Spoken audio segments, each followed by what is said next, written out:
Misteri Dewan Jenderal sebelum pecahnya tragedi G30S. Dengan sepeda tua, Salim Said tiba di Fakultas Psikologi Universitas Indonesia Jumat pagi 1 Oktober 1965. Belum turun dari ontelnya, ada teman yang berdiri di halaman depan fakultas berteriak kepadanya, "Lem, papinya Ruli diculik, katanya agen CIA," seru rekannya kepada Salim.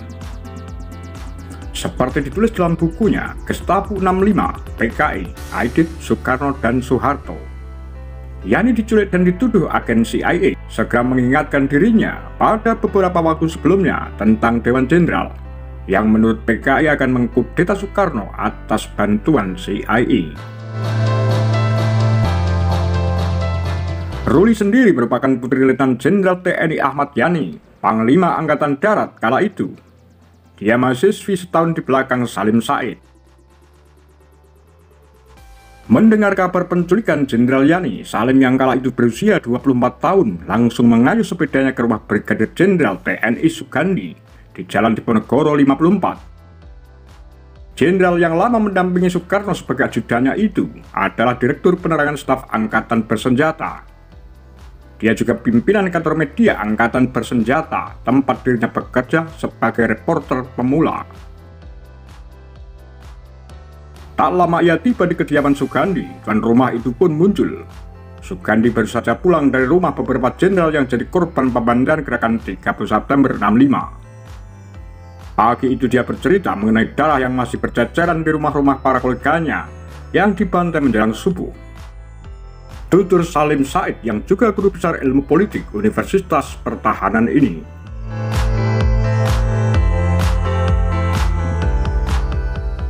Malam 30 September itu menjadi malam durjana bagi para jenderal yang bertugas di Staf Umum Angkatan Darat, SWAT.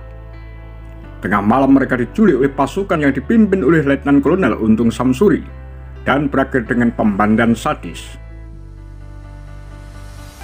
Para jenderal itu menjadi sasaran pasukan Cakrawirawa lantaran dinilai dapat menentukan arah perkembangan Angkatan Darat.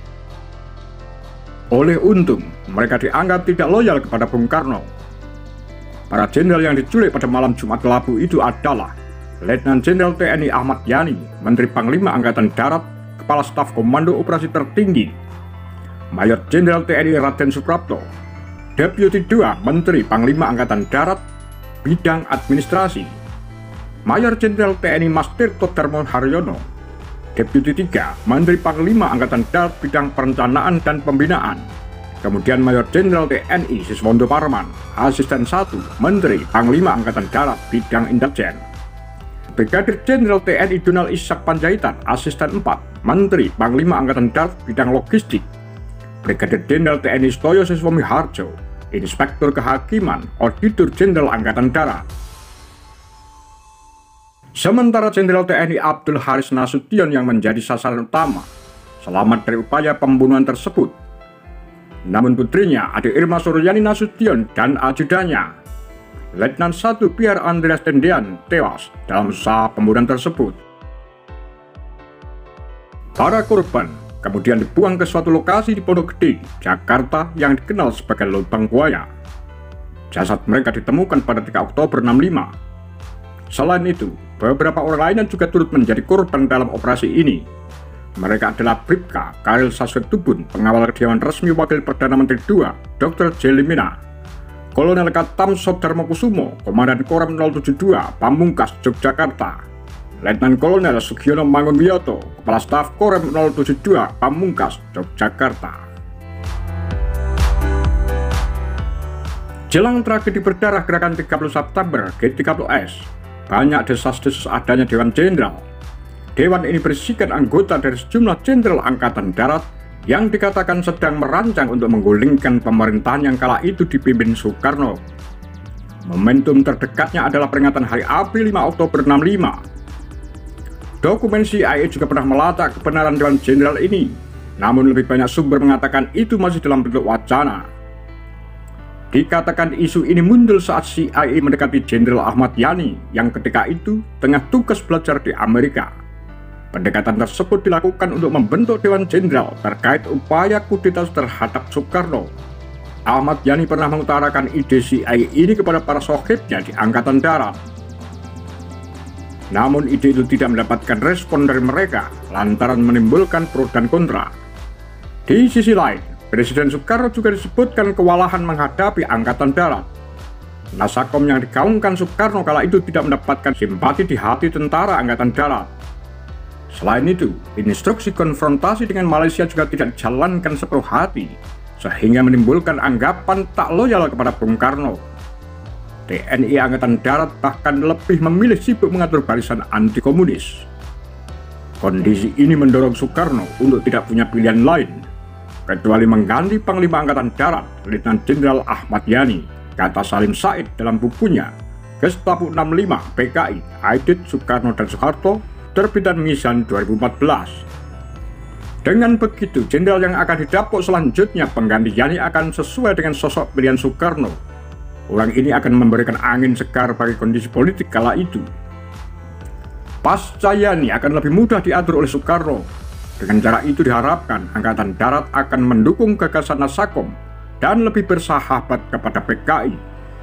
Seperti sikap Angkatan Udara di bawah Umar Dhani. PKI yang hubungannya terbilang mesra dengan Soekarno juga menyimpan perseteruan hebat dengan Angkatan Darat. Gesekan keduanya semakin meruncing seiring usulan PKI untuk membentuk Angkatan Kelima dengan mempersenjatai buruh dan tani ditolak TNI Angkatan Darat. Banyak aksi anti-komunis yang digelar menambah panasnya situasi politik. PKI juga ikut melancarkan kampanye terhadap kelompok yang dituduh tidak loyal kepada Soekarno. Harian Rakyat Koran Resmi PKI edisi 4 September bahkan secara terang-terangan menuduh para perwira Angkatan Darat melancarkan taktik maling tidak maling dengan menyebut PKI yang sedang merencanakan sebuah kudeta. Bahkan Arin Kusumaningrum dalam bukunya Gerakan Makar G30S PKI menulis bahwa isu Dewan Jenderal yang akan mengkudeta Soekarno diembuskan dari PKI. PKI menyebarkan isu yang bersumber dari dalam institusi TNI Angkatan Darat itu sendiri, yaitu isu Dewan Jenderal. Menurut dia, TNI yang sejak berada di bawah komando langsung Soekarno itu telah diberi predikat sebagai aparatur revolusi dan soko guru revolusi. Untuk menangkal isu Dewan Jenderal yang akan kudeta Soekarno, dikisahkan bahwa mantan ajudan Soekarno, Mayor Sugandi, sempat menemui Presiden pada Kamis 30 September 1965. Dalam perjumpaan itu, dia membantah kabar burung adanya Dewan Jenderal yang merencanakan perebutan kekuasaan. Sugandi juga meyakinkan Soekarno bahwa Jenderal Ahmad Yani sangat loyal kepadanya. Namun ucapan itu dibalas dengan bentakan Soekarno sambil marah. "Gandhi, kau tahu apa? Kau itu sudah dicekoki Nasution." Gandhi pun diusir mantan bosnya itu. Dia menceritakannya kepada Salim dengan nada sedih. Soekarno yang mendengar isu Dewan Jenderal ini lantas berniat untuk menghadirkan para jenderal ke istana. Ada sejumlah jenderal yang memang terkenal dekat dengan Soekarno secara pribadi. Para jenderal ini yang memiliki posisi kerja di sekitar Istana Negara. Sehingga dikatakan pada waktu itu Presiden Soekarno meminta beberapa jenderal untuk menindaklanjuti apa yang disebut Dewan Jenderal. Namun Presiden Soekarno tidak pernah mengutus siapapun untuk memulai misi ini. Hanya Presiden pernah berkeinginan untuk mengonfirmasi tentang isu tersebut. Seiring suhu politik di Indonesia yang memanas ditambah kesehatan Soekarno tiba-tiba menurun, PKI mulai khawatir Angkatan Darat bakal mengambil alih kekuasaan jika Presiden wafat atau tidak mampu bertugas. Mereka menggelar operasi melenyapkan lawannya pada 30 September bersama pasukan pro PKI di bawah pimpinan Letnan Kolonel Untung. Akhirnya, teka-teki tentang ada tidaknya Dewan Jenderal masih misteri.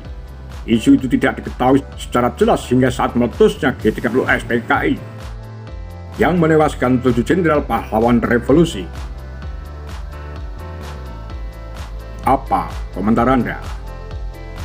Demikian Kura-Kura, Takar Lambe Sunda.